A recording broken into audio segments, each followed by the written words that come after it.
Les Africains veulent que les relations avec la France changent. Et ça va peut-être arriver, hein, qui sait. Mais Emmanuel Macron est en tournée en Afrique et c'est peut-être le début d'une nouvelle série ou simplement un nouvel épisode de celle qu'on connaît déjà.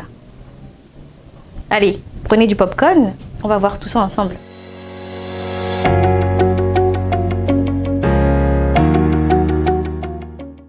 Le président français Emmanuel Macron a choisi d'aller au Cameroun, au Bénin et en Guinée-Bissau.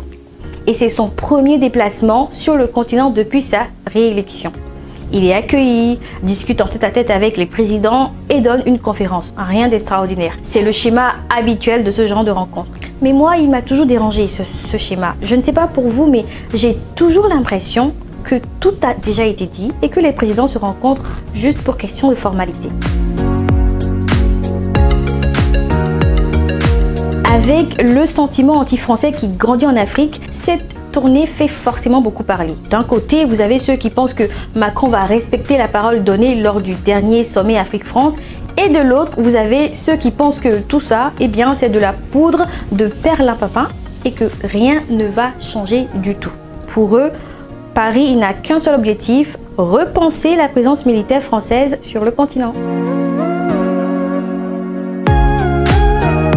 Pour vous mettre dans le contexte, je rappelle que ces derniers mois, les attaques terroristes se sont multipliées au nord du Bénin. Et puis, le Cameroun et la Russie ont signé un nouvel accord de défense en avril.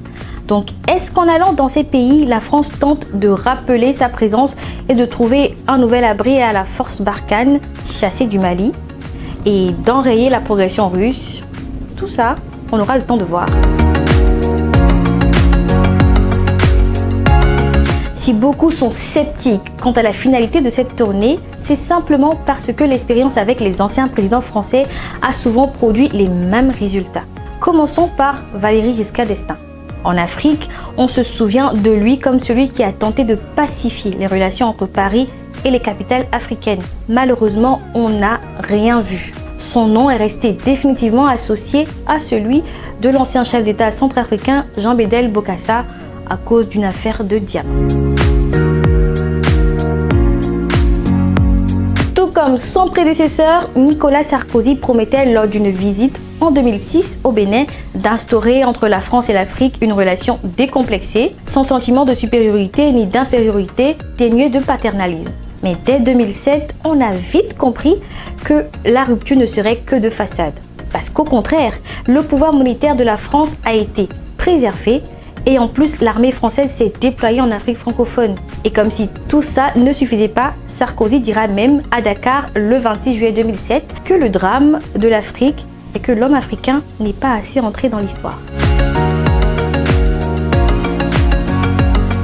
Pendant sa campagne présidentielle de 2012, François Hollande, lui, avait déclaré qu'il abandonnerait aussi la France-Afrique. Mais en 2013, il a vite renoué avec la politique de ses prédécesseurs et a fermé les yeux sur un certain nombre d'entorses à la démocratie. Donc lui, là, son bilan politique africain négatif.